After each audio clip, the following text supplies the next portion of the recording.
or tuning in the sun.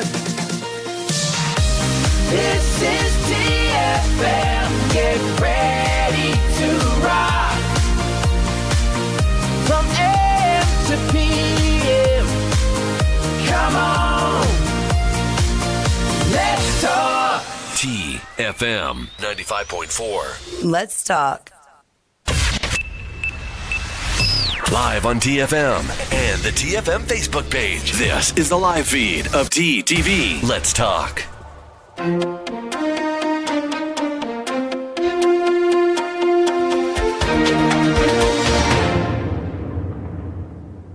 Hello and welcome to the Midday Update. These are the latest news stories. The official holiday on the occasion of the Hijri New Year, depending on the sighting of the moon, could be on Thursday or Sunday, the Oman News Agency announced. The 1st of Muharram 1442 AH will be an official leave for employees in the units of the state's administrative apparatus. If it falls on Friday, August 21st, the leave will be on Sunday, Muharram 3rd, 1442, which is August 23rd, instead, and the confirmation of the crescent of the month of Muharram will be announced by the competent authorities. Meanwhile, the Astronomical Affairs Department at MERA said that the sighting of the moon of Muharram will be possible on Wednesday, 19th August, if the weather is clear. A statement issued online said, astronomical calculations for the city of Muscat indicate that the moon will be in the conjunction phase on Wednesday at 6:42 a.m. local time for the Sultanate, and the sun sets on Wednesday at 6:36 p.m. The moon will descend on Wednesday at 7:09 p.m., meaning that the moon will descend about 33 minutes after sunset, away from the sun by 8 degrees and at an altitude of 7 degrees from the western horizon, and the intensity of its illumination is 0.51%. Therefore, if the weather is clear, the sighting of the crescent on Wednesday will be possible. We'll take a short commercial break and we'll be right back.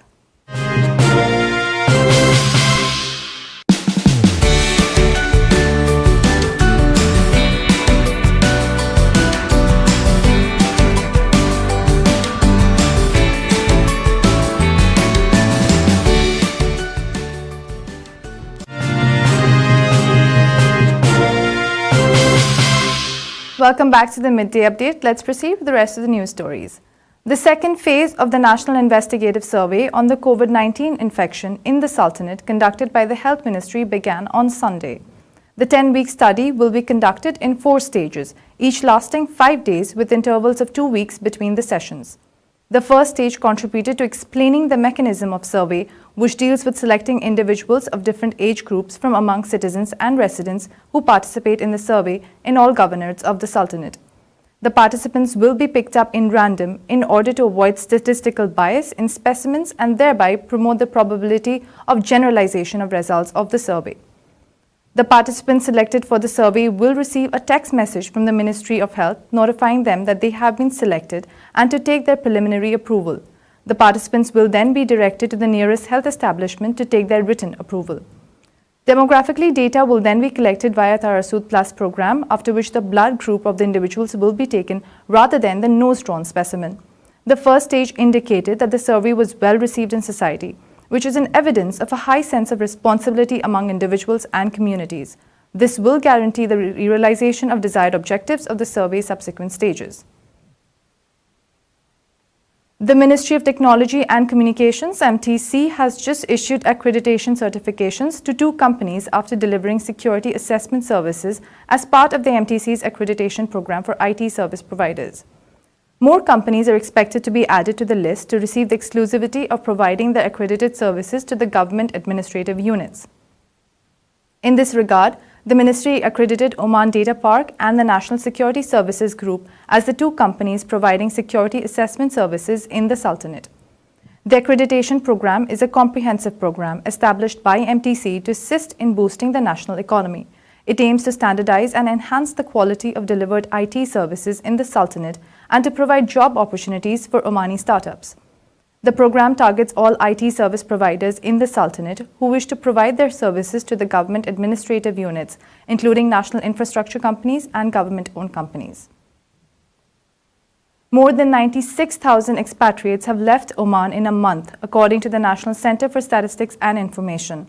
NCSI said in a statement, The latest statistics of the percentage of the population show that the percentage of Omanis reached 60.60%, which means there are 2,728,724 Omanis in comparison to the percentage of expatriates at 39.40%, which is 1,775,577 on August 15, 2020. The percentage of expatriates were at 40.8%, which means they were at 1,872,170 on June 21, 2020, which means that 96,593 expats had left Oman. In August 2017, the number of Omanis stood at 54.7%, while the number of expats was 45.3%. Within the group's sustainability objectives to maintain the national resources and its role to deliver safe and sustainable electricity, Nama Group launched a National Electricity Conservation Campaign 2020 entitled Nama Daima, which means a constant blessing.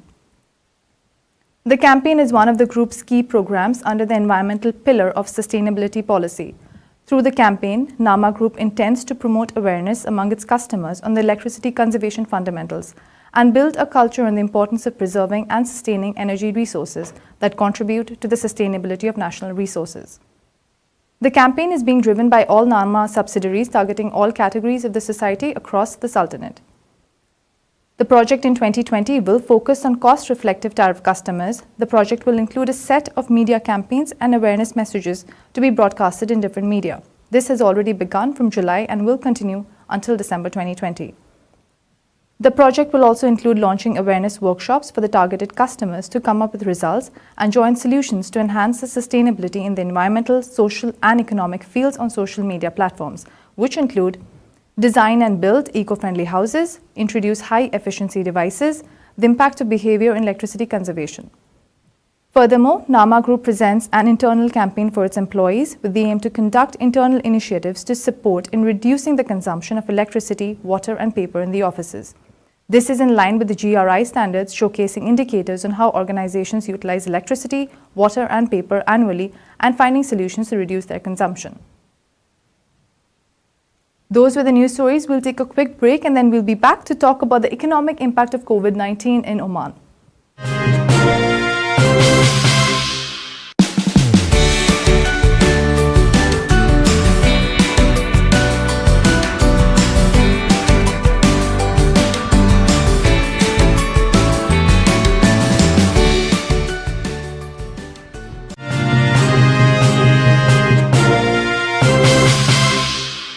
Welcome back to the Midday Update. Today we're talking about the economic impact of COVID-19 in Oman. We are joined by Dr. Venkat Thumiki. He is the Assistant Professor at the Faculty of Business and Economics, Department of Management and Law at the Modern College of Business and Science. Doctor, welcome to the show. Thank you, Antara. It's a pleasure to have you, Doctor. Thank you, Antara. Thank you for inviting me to this online discussion on economic impact of COVID-19. Yes, absolutely. Doctor, before we start with the questions, I wanted to ask you, how long has it been since you're in this profession?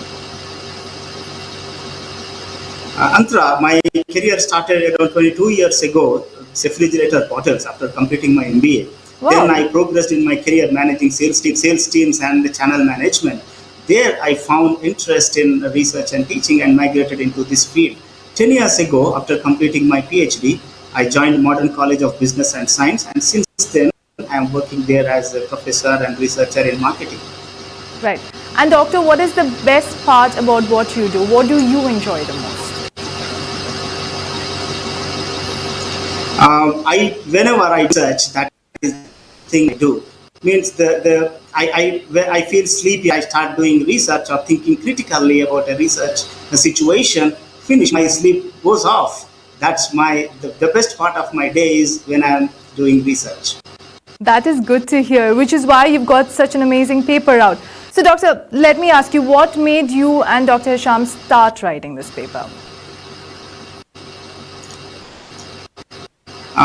Me and Dr. Hisham are brainstorming on being researchers best to do in the question. Then we zeroed at one important. There is a huge ocean of information available online.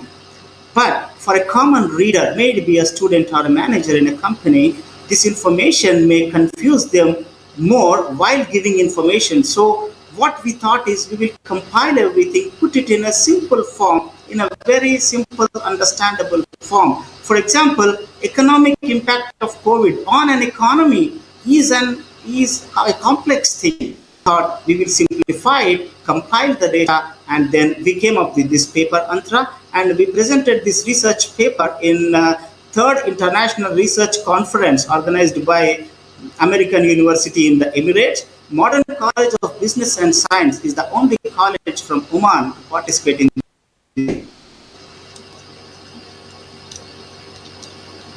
And Doctor, how was the reaction from the people when you presented this paper at the conference?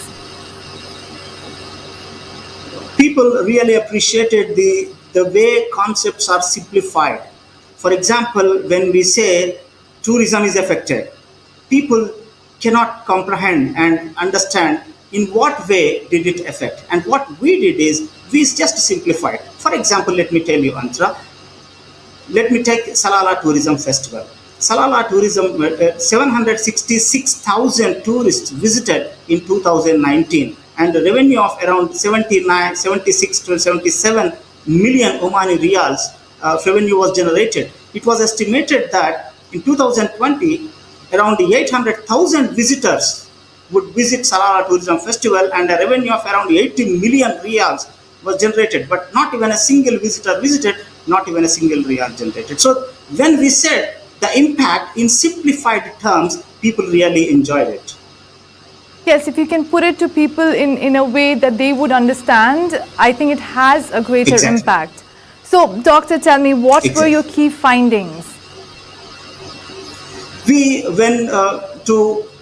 While proceeding in finding out things, first thing what we usually researchers do is look at the existing literature.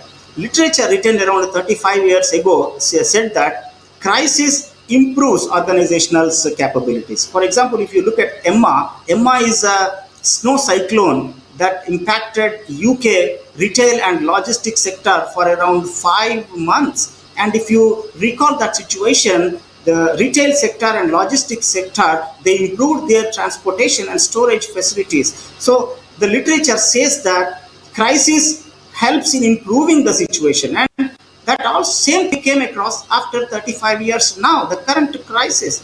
So we started looking at the current crisis, COVID, and COVID is crisis in crisis. COVID is not a crisis, Antra, it is an economic shock. Then we looked at the literature to find out the difference between economic shock and a crisis. A crisis gives time to respond. For example, if you recall, in 2014, February, the oil problem started. By the end of October or November, it transformed into a crisis. Whereas the current COVID-19 first case registered on 31st December, by the mid of March, meaning within 2.5 months, the whole world comes to a standstill. So economic shock is something which doesn't give much time to the regulatory bodies and organizations to respond. So then we found that, interestingly, government of Oman has demonstrated good governance and has attempted to mitigate the risk arising out of this COVID-19 crisis. If I had to tell you impact in simple terms, state budget was cut by 10%, and it will have spillover effect. It will affect the manufacture, the construction and other sectors. For example, public spending reduced. The rental agreements and the dealings in real estate reduced by 13.9%. 12.5% of commercial vehicle sales came down. But CNBC wrote one article, very interesting, about non-essential goods. Non-essential goods sale came down. Yes, this non-essential goods sale currently came down because people now buy only the essential things, milk, food, and essential things. They won't buy LED TVs or the luxury perfumes. So they won't buy now. They won't upgrade their AC machine. But the CNBC article very clearly said that revenge means once the situation revives and once the normalcy returns, people will buy more of such goods. For example, if a family has been buying, let me say, 4 liters milk per day, even after the situation becomes normal, they still buy 4 liters milk per day. But they may start buying automobiles, refrigerators, AC machines. So though certain sectors affected or impacted, there is actually a good news. So you must have noticed one thing that instead of talking more negatively, I am trying to present this situation Yes, from I a can see positive that. outlook. Because, yes, because even IMF in its report said very clearly that despite financial and economic difficulties, Oman presents a positive outlook. So I picked the thread from IMF's report. Now, fisheries sector got affected. And local fishermen in Oman, they couldn't find local market. So because of the lockdown, right? So what happened is then Behar, which is a wonderful integrated platform, they that platform helped them to sell their produce, fish, even in the local markets. Hotel industry suffered. Then common man say, how did it suffer? In 2019, around 1.8 million guests were served by hotel industry. Now, if I take half of them, around 1 million guests were not served. Aviation sector is also worst hit. Antra, in this situation, around 2 million passenger loss has happened. Now, tourism sector suffered, people said. In what way? For example, let us see, take MICE, meetings, incentives, conferences, exhibitions. Oman Exhibition Center had to cancel 30 events. Now, imagine the economic activity linked to those 30 events is gone, disappeared. Cruise tourism suffered. Around 284 or 290 cruise ships, which were supposed to come from various parts of the world, they were banned, carrying 300,000 tourists. So this is exactly how impact can be explained to simple common man. Before we will go to the next point, let me tell you there are certain sectors which recorded less or low impact.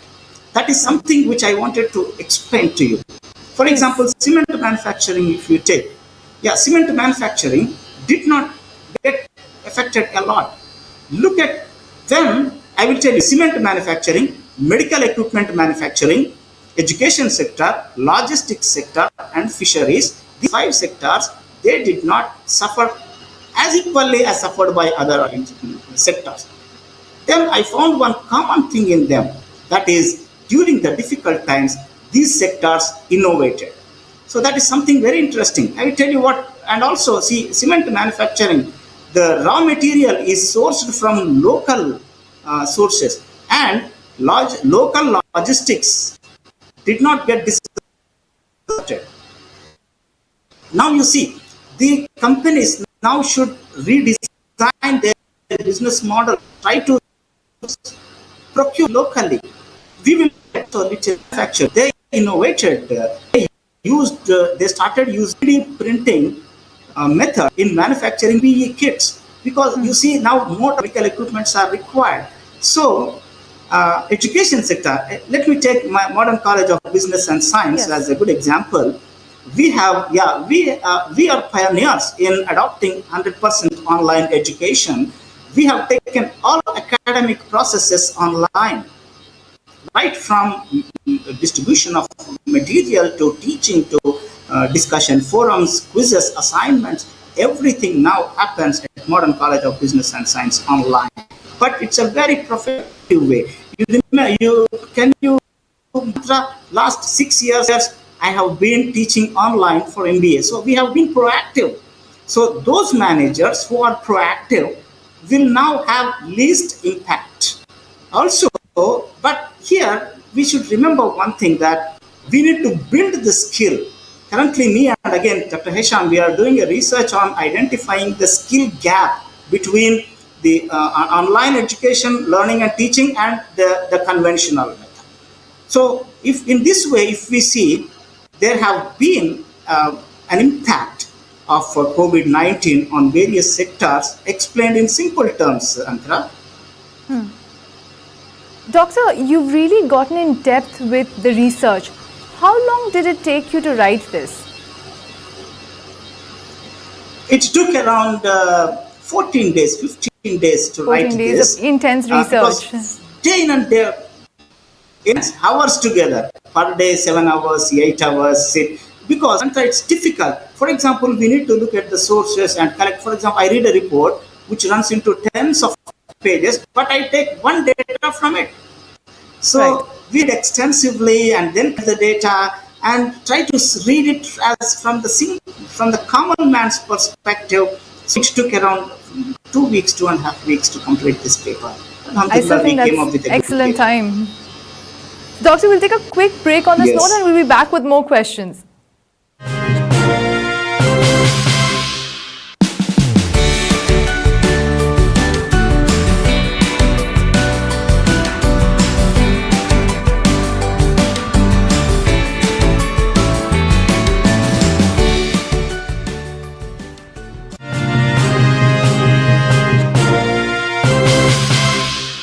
Welcome back to the Midday Update. We were just in conversation with Dr. Thumiki on the impact of COVID-19 in Oman.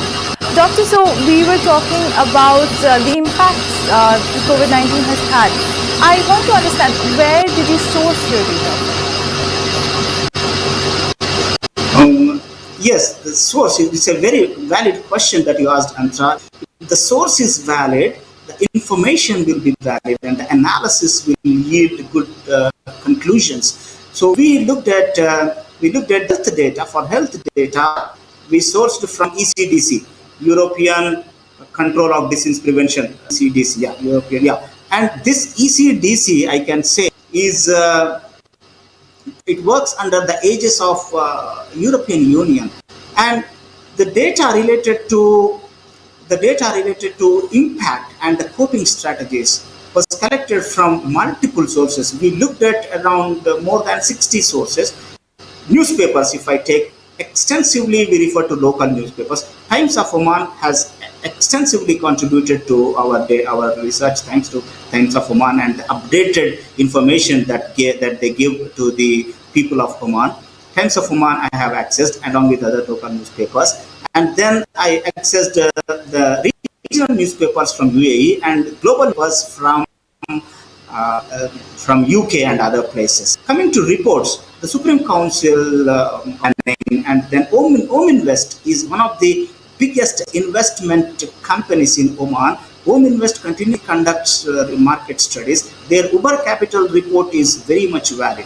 Also, I looked at IMF and World Bank report. Now, coming to the theoretical understanding difference between crisis and shock, and then because theory is a base which we cannot deny and avoid. So the base and the concepts are sourced from Harvard Business Review and high quality indexed journals. Doctor, so you mentioned a couple of sectors which were relatively less affected and sectors which were affected more. In your opinion, which sector do you think was the most affected, and how do you see the future in this sector? See, simple terms, people can also see aviation is the worst hit. Now you see, each time I found when we were writing this paper, each time we found a particular sector or an aspect in the economy affected, we saw that government, through its excellent good governance strategies, was specifically addressing those issues. Now let me talk about aviation sector. As I told you, 2 million passenger loss. Huge. Public Authority for Civil Aviation, which is the body overseeing aviation, they decided to reduce costs by 43% up to 4 years. They foresee that till 4 years, the normalcy will not return. So that certainty and that precision in decision making definitely help the aviation sector. Aviation sector was hit. As I told you, tourism sector was hit. So, Yes, that was for another example, sector that agriculture and fisheries. Yeah, agriculture and fisheries. If you see the fisheries, as I told you, fisheries was affected, but quick response of the government and extend the Behar platform to the local auctioning as well help reduce the impact. So that is what the good governance was demonstrated. And another thing, Antra, government has decided to continue developmental projects to the tune of 300 million Omani riyals, because government is aware of the fact that its spending will fuel the economic cycle. So the government did not stop its projects. So that is how, again, the good governance was demonstrated. Doctor, you always take... If tourism, yeah. Please go go ahead. No, absolutely, after you. Yeah. So tourism sector, obviously, the companies that are operating in tourism areas, tourism companies, they are called. They are given exemption of municipality tax 4%. So the government has given exemptions and some postponement of payments. So that is how government has supported various important sectors. One thing we should remember here: human intensive sectors are affected a lot. It is as simple as that. Any business organization, any sector which is not human intensive. Let me recall, Antara, a few years back, I visited one cement manufacturing unit. Cement, limestone, the raw material was converted into small granules. It was made into powder cement. Cement was stored, packed, and moved to the storage point. Everything was happening by zero intervention by humans. Now I asked my friend, I don't see anybody. Why? Then he said 4 or 5 people are managing. So what does that mean? It is a classic example of if to the possible extent managers should try to transform their businesses into less human intensive, making use of the existing or emerging technology. Absolutely. Doctor, you have always seen things in a positive light. So what are the positives that can be taken from this study currently for the future? From this study, I can say one positive thing, a couple of things I will tell you. One positive thing about this is, I have emphasized on this, that this can become, our article actually can become a good case study for good governance. How government and regulatory bodies can respond to a given situation, how quickly they can respond. So one good thing that I request everybody to take from our paper is that how good governance can be demonstrated. And another important thing which most of the people actually may not discuss, that is, you remember few decades ago, the government has decided to make Oman the logistics hub of the region. And Oman government has been working on developing Dukum and other ports. Now, pandemic started, the focus did not move away from the task. Do you know that during pandemic period, Dukum's ship repairing center was renovated and improved? While renovating, it was improved up to the global standards. So focus on the sectors which have been under the limelight and making use of emerging technology. These are the good things that we can take from the current situation. With reference to future, if the same way of governance continues, Oman will emerge as a regional leader to be very specific in logistics and fisheries sector, also in other sectors, but very specific logistics and fisheries sector. And also Oman government will be able to make its economy shock resistant. See, something very, very nice term to hear. Shock resistance, yes. So this is, shock resistant. Yeah, so that is the positive. So we can deal with economic shocks, as you mentioned earlier. Exactly. Economic shocks happen, but will impact less compared to other parts of the world. And people will be happy. Just imagine, yes. I think this is very comforting to a lot of people listening to the news today. So, Doctor, let's talk again about the time when you presented your article. I'm sure there were other representatives from universities. What did they have to say? In conference, generally there will be these themes and the categories of presentation.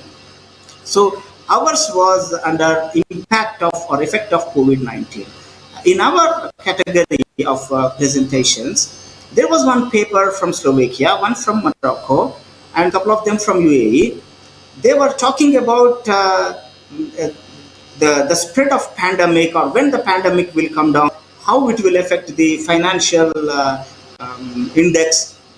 Like that, they have narrowed down, or they were only talking about the aspect. But in the impact of this in totality on the economy, ours was the only paper that was talking about it. That's good to hear. And as I said, I think a lot of people would be feeling quite pumped up and energized after hearing whatever you have to say. They're going to feel quite positive about it. So any final words for all those people who are actually worried about the COVID-19 and the repercussions of it, of course? Definitely, Antra. Yes, I will definitely. I have some specific workable points to suggest to the listeners and viewers. Before that, give me a minute, half a minute. I will tell you two important points that I would like to share with you and with your audience. Yeah, from the current situation, while dealing with the current situation, the data management has to happen effectively. Knowledge is being generated. For example, the decisions that you take in various sectors and the implementations that happen generate knowledge at the end of the implementation, or while implementing, knowledge is generated. This knowledge should be used for future decision making when similar crises occur. This question was asked to me specifically in the context. Then my answer is knowledge has to be used. And second thing, recall 70 years, 80 years ago, Antra, business focusing on generating revenue. 30 years ago, low-cost business models were being designed. 15 or 20 years ago, eco-friendly and sustainable business models were being designed.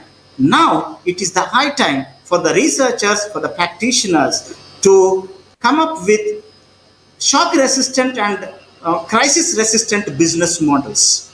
So that is a very strong suggestion that we would like to make. Now, coming to your very important question, Antra, about what people are worrying and what is there for them to take away.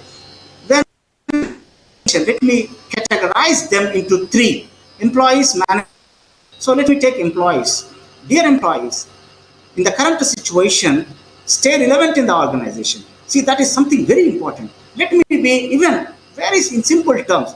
Let me take an employee never participates actively in these meetings or organizational discussions. Now it's the time for him to change his mindset. Let him be proactive, self-motivate, because one thing is clear: motivation will not come from outside. There is something called as external motivation, which comes in the form of promotions or bonuses, increments in salary. Now that will not happen. Intrinsic internal motivation is something very important, and dear employees, try to stay relevant in the organization.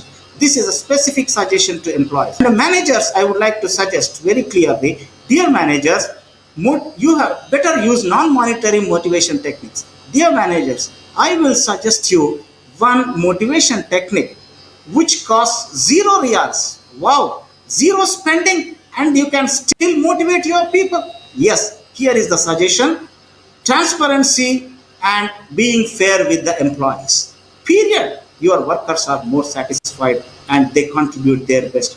And another thing is, dear managers, share good news. You must have lost 5 orders, but if you have regained one small order, immediately share it on your organizational knowledge platforms. People will be happy to see good news.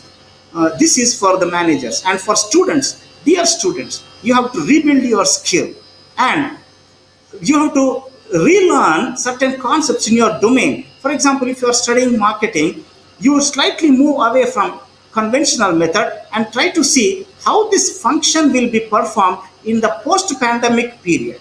So these are my specific suggestions to these 3 categories of people, Mantra. So students need to rebuild, look at other options, diversify. Employees need to definitely stay strong too while the managers keep motivating them. Employees need to stay relevant, right? Exactly. Yes, so they need to stay relevant. Relevant to the organization. Yeah. So we've got something for the employees, Exactly. for the managers, as well as students. I think we've covered all the areas. And Dr. Thumiki, you have provided a lot of encouragement to people. For those who are feeling low, they're seeing things in a positive light right now. So thank you so much for being on the show. Yes. Thank you so much for inviting me. And we're hoping to have you back again sometime. And from exactly, and from my college, Modern College of Business and Science. Absolutely, Doctor. Thank you so much. That was Midday Update today. Stay tuned tomorrow at the same time for more.